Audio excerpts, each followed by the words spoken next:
Ganbana Aksu ou l'émergence d'une assise sociale ingénieuse gage de solidité fraternelle et communautaire à long terme. Ophizo Mauritanie 2023 au Gambana. Aujourd'hui dans une certaine opinion publique, le label communicationnel via divers supports que véhicule le concept Ganbana Aksu Fed, s'inscrit et s'accroche à l'engagement contre l'esclavage par ascendance chez les Soninké. C'est ainsi l'élan initial enclenché par une dynamique de prise de parole subversive et décomplexée face à un statu quo sociétal et traditionnel intrinsèquement inégalitaire. Une charpente sociale tissée de diverses hiérarchies qui assignent les uns et les autres par un étiquetage statutaire inné. Les honneurs s'héritent en vase clos et les indignités sont aussi attribuées dans le même régime coutumier hermétique. Le tout se structure et se perpétue à travers clans alliés et identités nominales. Les noms de famille en fonction des zones et des milieux, sont l'expression d'une réalité clanico-politique à vocation hégémonique.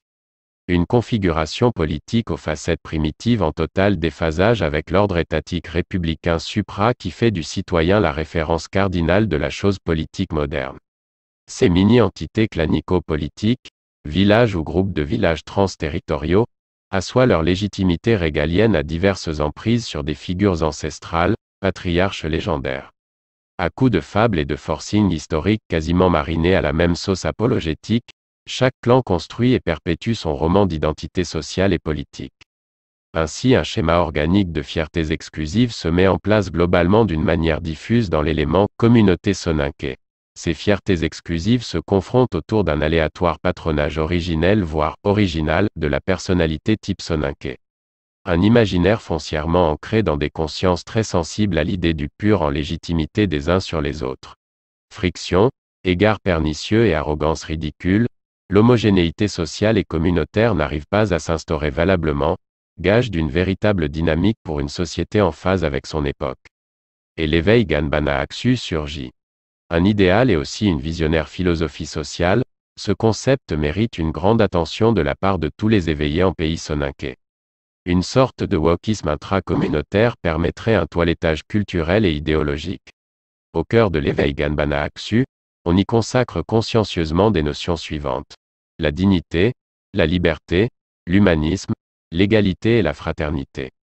Par une approche déterminée, cet engagement enclenché en masse depuis fin 2016, interpelle et parle à la conscience collective de la communauté soninké voire au-delà même africaine.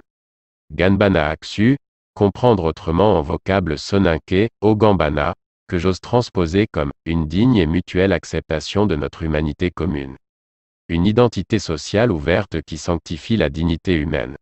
Ainsi une véritable ingénierie sociale et communautaire serait gage d'une révolution profonde de nos mentalités liées aux fiertés exclusives.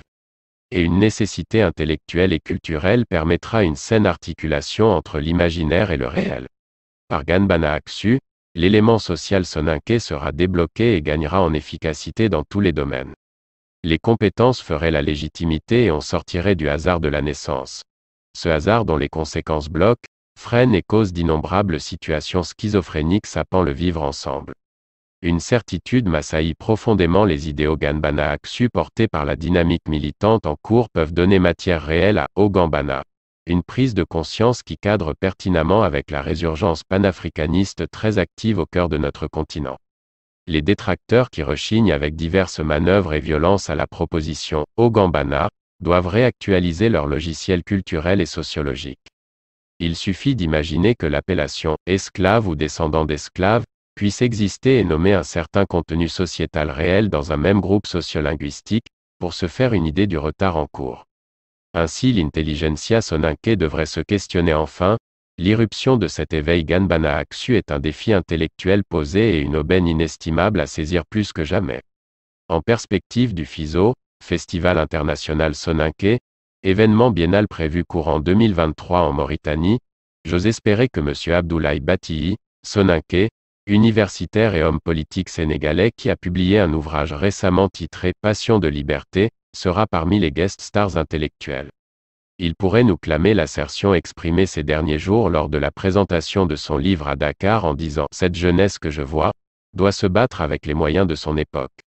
Partout où je vais, ce bouillonnement, même jusque dans les excès qui sont produits par ceux qui sont en face. La passion de la liberté habite en chacun d'entre nous. La passion de liberté je la vois en chacun des jeunes, Et il dira également ce jour, la passion de liberté a pris chacun d'entre nous, plus que jamais nous lui dirons justement c'est cette ferveur pour la liberté qui surfe aujourd'hui en pays soninké. Les tares liés à l'esclavage par ascendance sont à éradiquer nécessairement au sein de nos milieux. Vœux d'espoir, oh, Fiso Mauritanie 2023, nous pouvons magnifier et promouvoir au Gambana.